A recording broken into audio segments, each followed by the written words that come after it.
So these groups have rebranded themselves, and they're becoming increasingly vocal.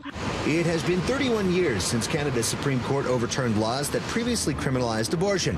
And in a 2017 Ipsos poll, 77% of Canadians agreed it should be legal. But abortion opponents have become more vocal, in part by reframing the conversation. In terms of freedom of expression, in terms of social justice, fetal genocide, all of this. And I think that is because they're seeing it as somehow being a social justice issue. And those who've studied the issue in Canada say the demographics opposing abortion may also be shifting. You don't see these groups represented by old white guys. It's young, very eloquent young women, mostly, who are being put forward. It's sort of seen as a very young movement.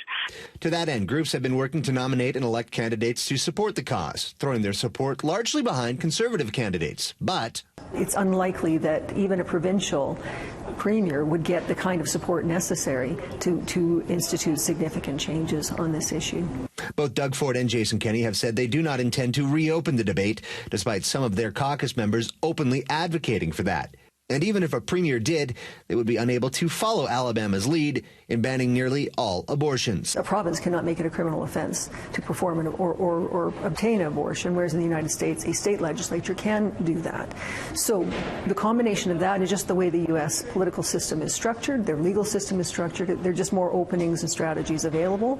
But that doesn't mean the U.S. influence can't be felt north of the border. Direct ties between the groups operating in Canada and some of the big organizations in the States. And that means funding and also training. So there is a coordination between the two. And while abortion opponents remain in the minority here, observers believe that they are emboldened by U.S. decisions, which could in turn have an impact the next time Canadians go to the polls.